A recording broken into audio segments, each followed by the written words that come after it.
Gotham Central, a huge omnibus. Ed Brubaker and Greg Rucka. I don't know if this was inspiration for the TV show Gotham, but I haven't watched that, so I don't really know. But this was like a cool little spin-off, which really details the police department in Gotham. And they try to stay away from Batman, but they can't all the way. It contains a lot of issues, and it's not written on the back like most omnibuses.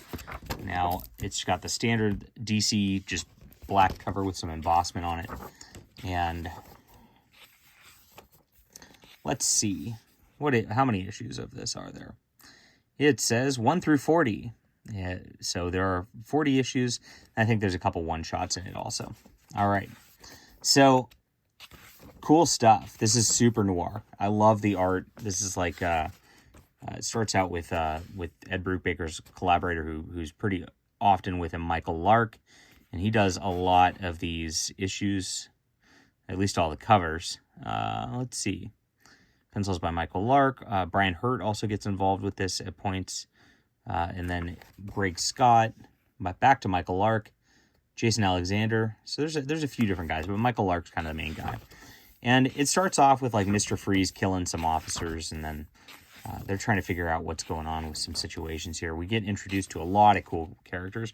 Renee Montoya is kind of the main character through this, even though there is really a different character who ends up a part of it too. But Renee Montoya is the one who kind of sticks around for the universe. So this guy here, and Marcus just lost his partner. And then he's kind of just like moping around about this, but they're trying to solve the murders also and take this guy down. And they don't want to involve Batman. They want to like be able to, this is personal to the department. They want to do it themselves. And so good stuff through this as it goes along.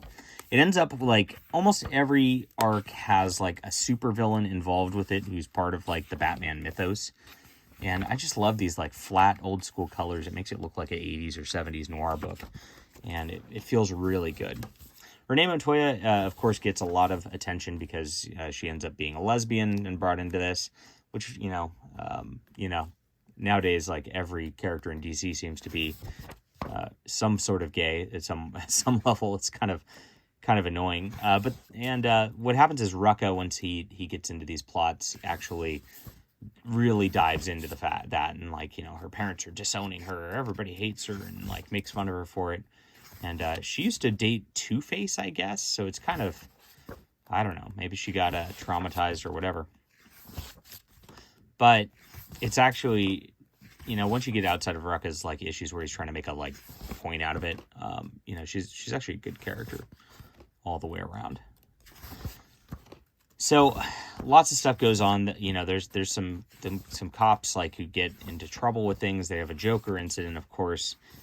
They're trying to get rid. There's so many pages to this. I'm trying to just cut through it.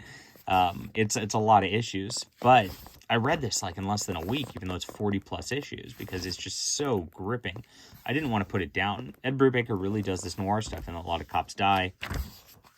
He does it so well, and actually Rucka has really good pacing for a lot of his stories too. You can tell which one wrote which primarily. I mean, they kind of get dual credit for a lot of this stuff.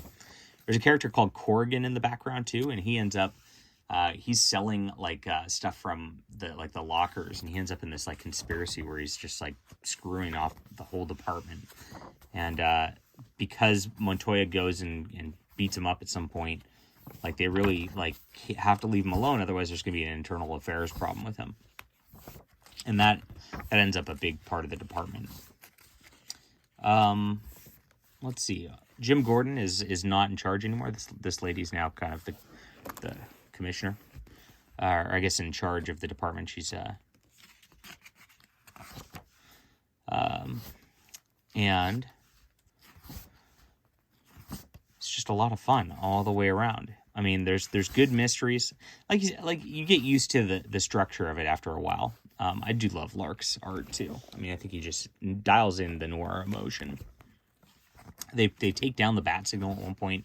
Catwoman gets involved, even though she's a criminal, and helps them out at one point. It does get a little formulaic in the, like, you know, the twist is like it's a Batman villain involved here, in a lot of the arcs, you know, when they don't realize it's going to be at first. And this one, they go to Keystone, these people are being turned into these monsters, and one of them is actually a cop, and they're going to try to save the cop even though he's a monster, but they end up not being able to at the end. There's a lot of like Pyrrhic victory stuff that just feels kind of really painful to the characters in this. Overall, though, like, I mean, so you see how consistent the art is, even when there's this one, a bunch of Robins are turning up dead, which is not the first time that's happened in Batman. That happened in the 80s also. They had a situation where that was going down. But they had to figure out who that was. Look at this Starfire drawing. Oh my gosh, that's hot. Wow. Okay, Michael Lark's a great artist. So, really enjoyable stuff all the way around. And it's kind of sad it ended, honestly.